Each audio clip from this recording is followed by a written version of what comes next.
ആണ്. നമുക്ക് തേങ്ങാപ്പാൽ ചേർക്കാം ലാസ്റ്റ്. ആദ്യം രണ്ടാം പാൽ ഒഴിച്ച് നമ്മൾ ഒന്ന് വയറ്റി വെന്ത് വന്നു കഴിഞ്ഞപ്പോൾ രണ്ടാം പാൽ ചേർത്തായിരുന്നു.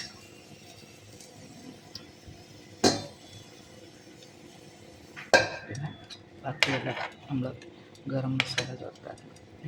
നമ്മുടെ അപ്പം ബോയിൽ റൈസ് റെഡിയായി കഴിഞ്ഞിരിക്കുന്നു. ഞാൻ ബോയിൽഡ് റൈസ് ഉണ്ടാക്കിയതാണ്.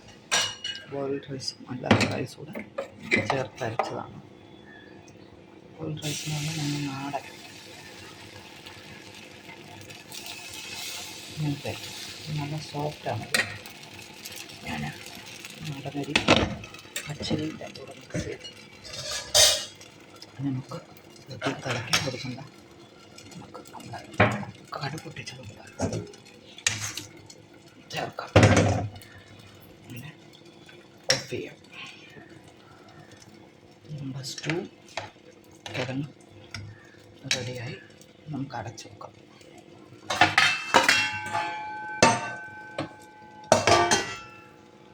ഇത് വേവട്ടെ.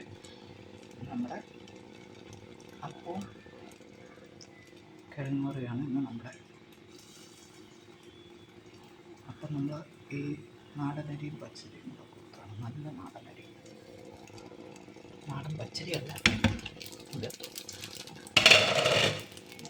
ഫസ്റ്റ്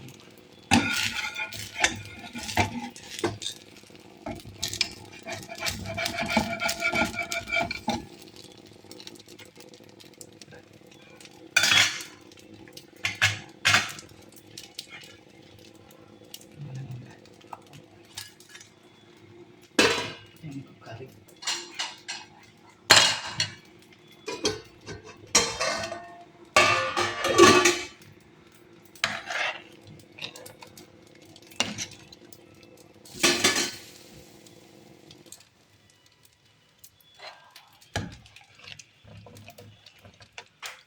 മല്ലിപ്പൊടിയൊക്കെ ചേർത്താണ്.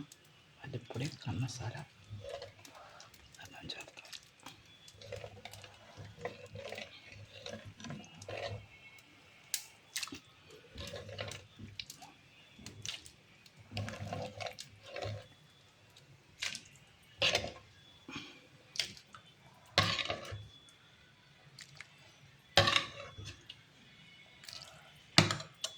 ഇങ്ങനെ ഉണ്ട്. പോസ്റ്റ് നമുക്ക് വിളമ്പി വെക്കാം.